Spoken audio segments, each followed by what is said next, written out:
Hello, and welcome to the Mr. 50mm YouTube channel. Today, I'm Mr. Viltrox. No, but we are going to be talking about the new 35mm F1.7 for APS-C cameras. And the one I have is the one for Fujifilm X mount, as shown here on my X-T1. Now, before we get into it, full disclosure, I did apply for Viltrox's testing callout, and I happened to be selected. So, as a result, Viltrox did send me this lens free of charge, and I get to keep it. And, with that out of the way, let's dive into it. But, yeah, they haven't vetted the video beforehand, and they haven't said what I can and can't say about the lens. So, there's that.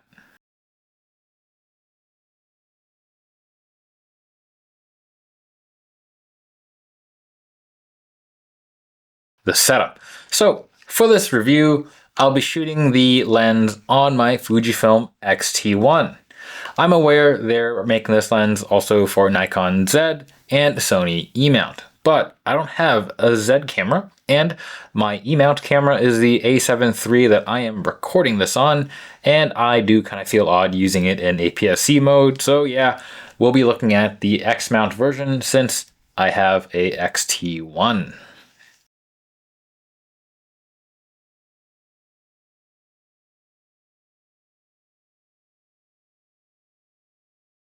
What is the Viltrox 35mm F1.7? Well, it is part of the Air series of lenses by Viltrox. For those who don't know, Viltrox is a third-party lens manufacturer, and this lens was announced on the 18th of December 2024. And again, the version I have is the X-mount version of the lens, and again, it comes in Sony E and Nikon Z mount variants. And this lens is for APS-C format sensors. The lens itself features 11 elements in 9 groups. I'm going to post the diagram of that up here now. It'll appear here or maybe over top of my face, something like that. The aperture range for this lens is from 1.7 to f16, and it has 9 blades, not rounded. The minimum focusing distance for the lens is 0.33 meters, just over 1 American feetsies, and it has a macro reproduction of 0.13 times, so not really a macro lens. Now, this lens weighs in at 170 grams and uses a 52mm filter thread. Focusing is done via an STM motor.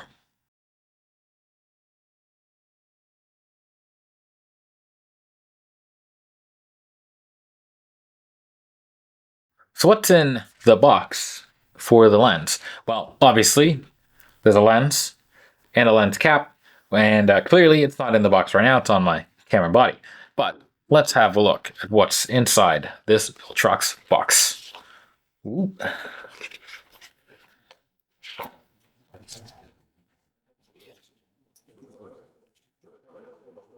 Whoop. Right. So inside, what you got is first, you'll have a QR code, which will bring you to the manual, warranty card, of course. And, Viltrox actually sent this thing with a lens case. Well, let's see if I can get out of the bag. And you get a hood as well as, standard back and forward, back and front caps.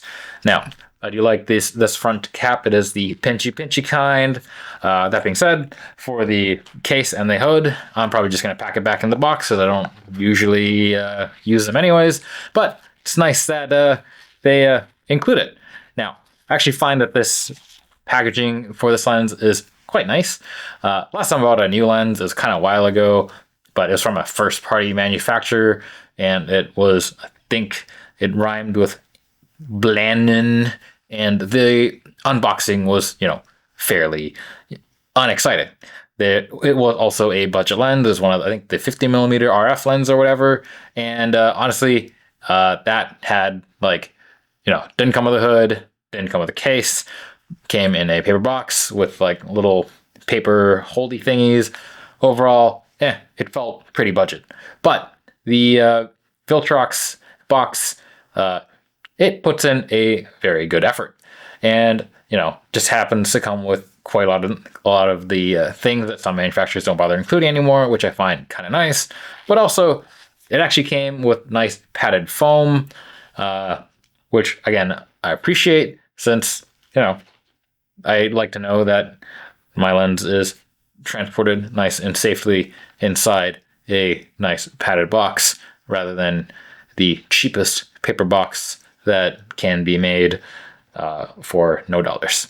So, good on Viltrox for this kind of packaging. I do get it's probably a bit wasteful for all this foam, but I appreciate that the lens arrived safe and sound.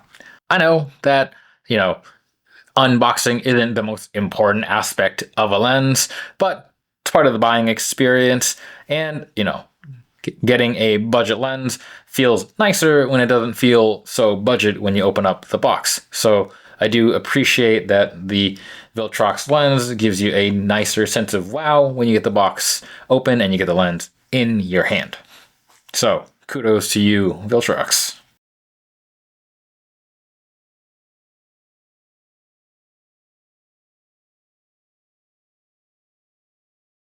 Operation and feel. First off, this Viltrox 35mm F1.7 is part of the Viltrox Air series of lenses. And in Viltrox's words, the Air series of lenses offers a compelling blend of portability and performance. Basically, it's the budget series. Think for, Fuji, the X-T series would be the equivalent lens. So what does this actually mean? Well, the lens body, plastic. The only control you have on the lens is the focus ring, and it is a fly-by-wire system. There's no AF, MF switch, there's no aperture dial, there's no weather sealing, or at least it's not mentioned. So keeping that in mind, the lens itself, I find it's built pretty well. No, the body of the lens is not made out of metal, but for a budget lens, it compares well to other plastic budget lenses. Things feel tight, the plastic feels pretty substantial. Just for an example, the Sony 50mm F1.8, it is also a plastic lens, and I personally find that to be a lighter duty finish feeling, if that makes sense. The focusing ring on this, as I said, fly-by-wire, not my favorite, but it is well dampened, even though I don't think, personally, I'll ever really use it. On the topic of focusing, this lens is internal focusing, so it's kind of nice. And as per, I believe, most, if not all, Viltrox lenses in production, you can update the firmware on the lens via the USB-C port integrated into the lens mount. Let's see if you can see that. Yeah, it's right there. So that is a nice touch. I like that idea quite a bit. And honestly, for Viltrox's other products, like the EF to GFX adapter, I have used the updating firmware function. And yeah, pretty good. I like having bug fixes and corrections to my things if they become available.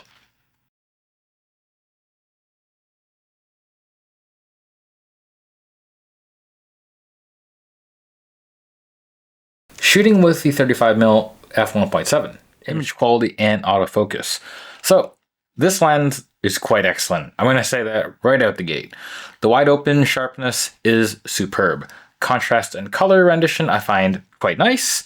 And the center of the frame is, again, quite solid. The edges are generally, they're all right. And you will notice some softness and more CA on the extreme corners. Now, the main benefit of stopping down is a bit more contrast and a tiny bit of improvement in the center. I didn't really notice it too much just because the center is already quite sharp just to begin with. But stopping down does improve corner performance quite a bit. And, basically by F4, things start to look pretty good. But I think things basically get as good as they're going to get at like F5.6, F8-ish. I think if you want to place an aperture at like the best performance across the frame, you're probably going to want it at around 5.6 or f8. You probably want to avoid going any smaller than that if you have one of the high resolution X-Trans cameras, since you might hit the diffraction limit. When it comes to distortion, I shot just some walls and straight thingies, but for the most part, distortion was pretty well controlled. Now, I don't think that's too much to be concerned about, but if you're really looking, you'll find that there's a tiny bit of pincushion distortion, and it should be correctable in post if you're worried about doing that, although I don't know if there's a profile for this lens in any of the popular softwares at the moment. Now, vignetting. So this lens does actually vignette quite notably wide open. It's not terrible, and it is correctable in post if you don't want to use it for effect, if you're trying to center up a subject in your frame. But if you don't want it at all and you don't want to deal with it in post, stop down to f4 or smaller and it effectively goes away.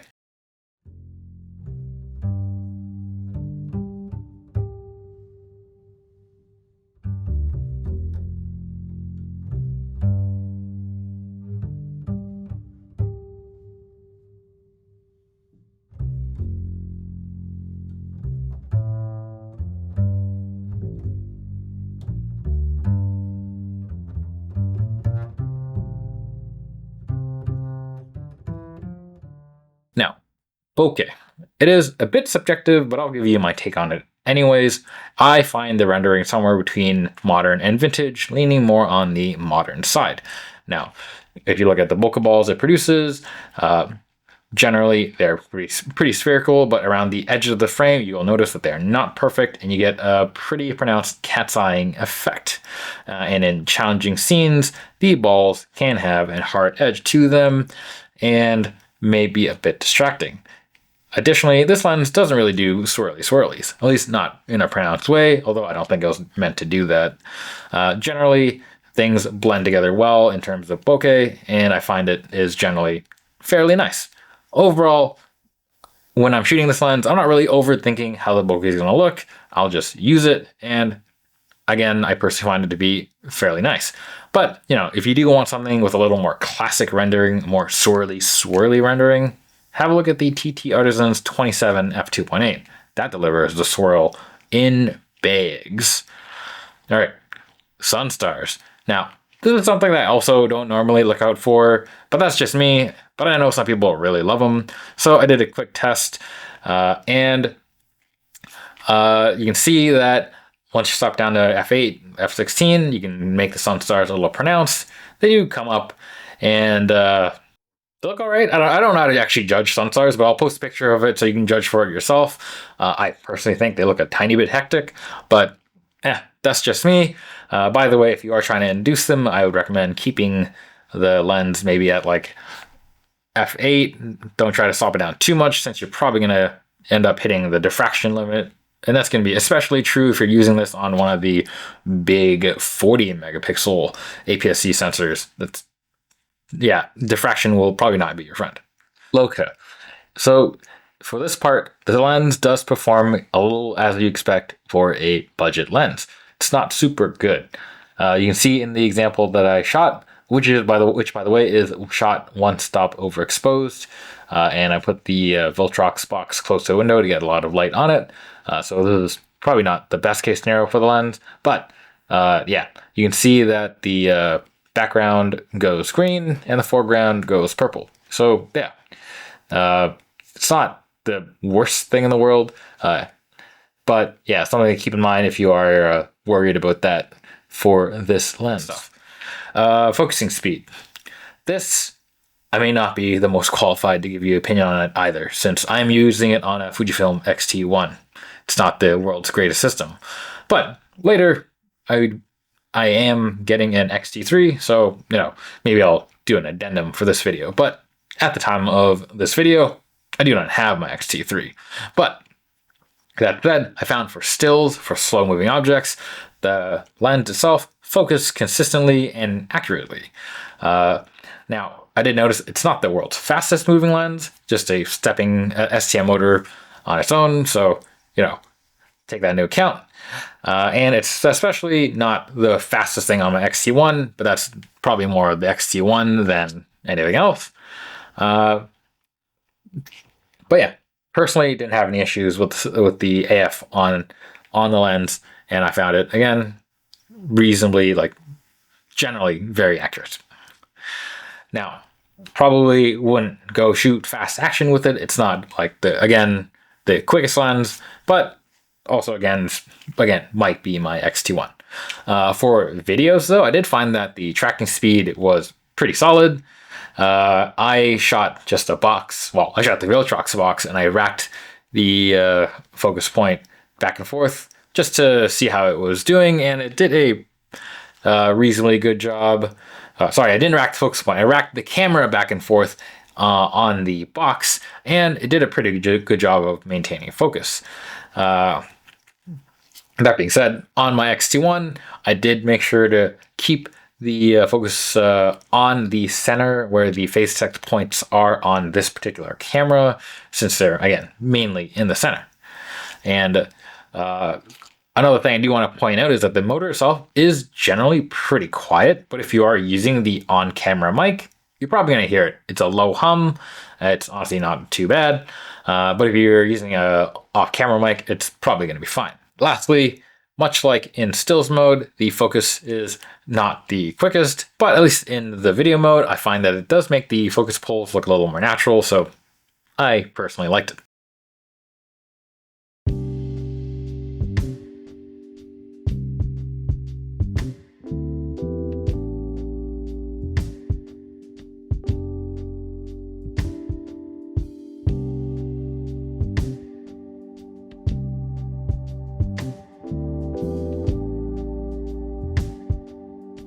I want to talk about focus breathing. Although I do want to mention, take this with a big grain of salt, as I am primarily a stills shooter, or if you'd like to call me, I'm a motionless picture shooter.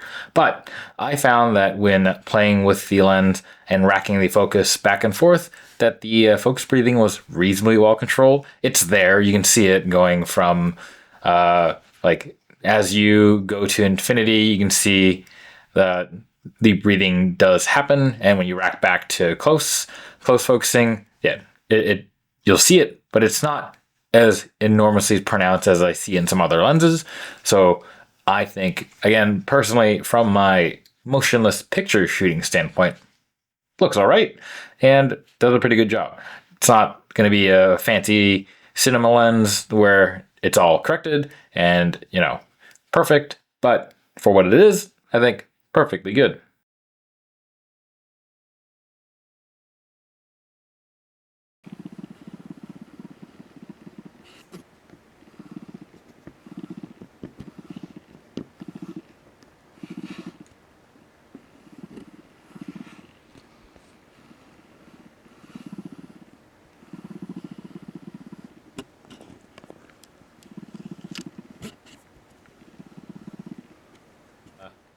If anyone is planning to get this and you have it on a more modern camera, let me know how this actually focuses.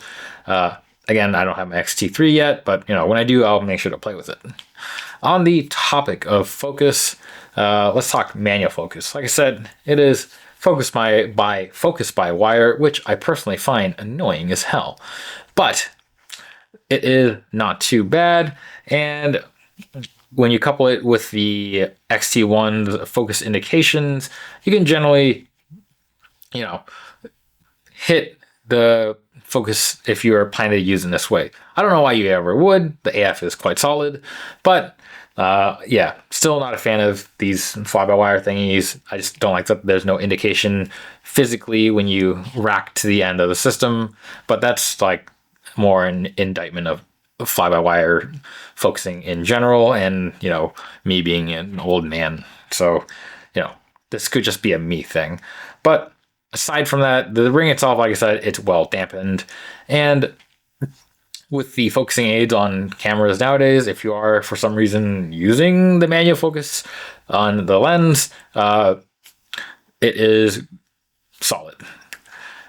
Now, one thing I will bring up is that my X-T1 is old, and I feel like maybe if you had a newer one, you can change it to respond to a linear focus throw rather than whatever the X-T1 is doing. I'm not actually sure. It definitely doesn't feel super linear. So yeah, that might also be something to consider if you are planning to use it for manual focus. This probably applies more for video shooters, but yeah, just things to consider if you are planning to get this lens.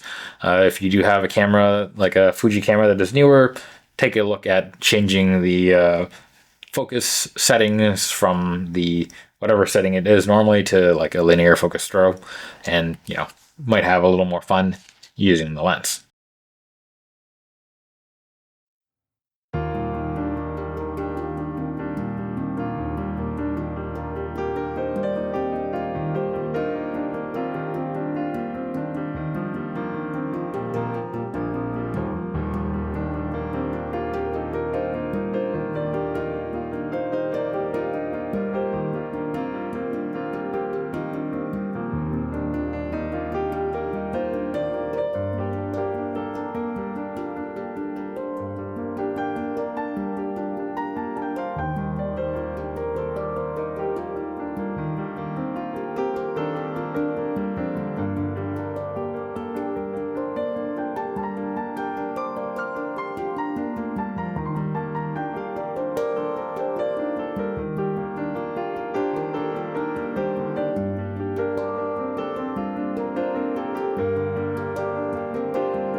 Recommendation and conclusion.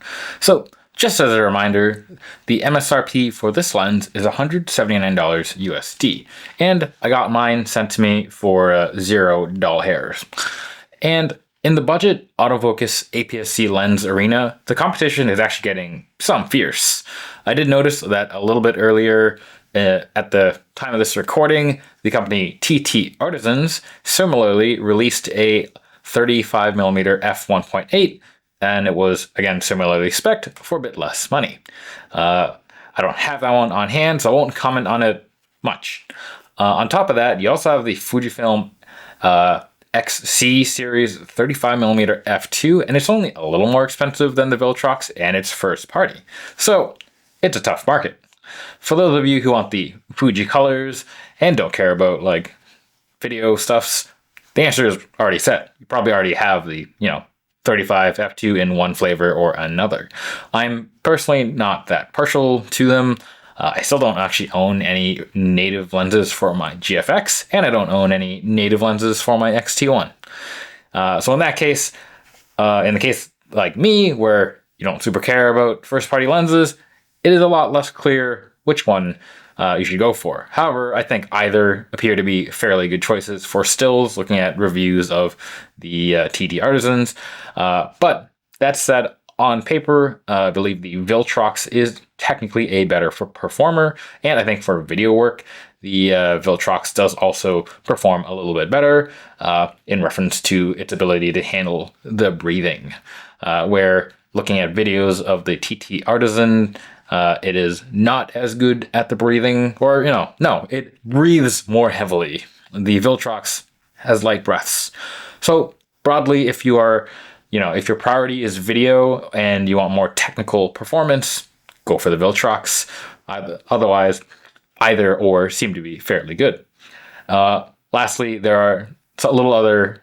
Sorry, and there's another factor to consider here, and it's the build quality of the lenses, or the build material, I should say. The TT Artisans is a metal build, where the Viltrox is plastic. But as I said, I don't have a problem with this. It's quite a tough plastic, and I don't mind the actual build of the lens.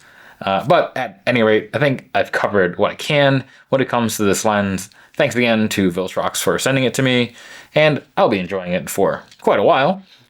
And if anyone has any questions about the lens, feel free to drop it in the comments below. I'll try to answer them, as they come in. Otherwise, question time for you. Is anyone, looking to buy value-added primes at this time? Are you considering a lens like this, or the TT Artisans? If so, which one are you considering? And as always, don't forget to like, comment, and subscribe. Maybe a super thanks if you're into that. Otherwise, till next time, bye.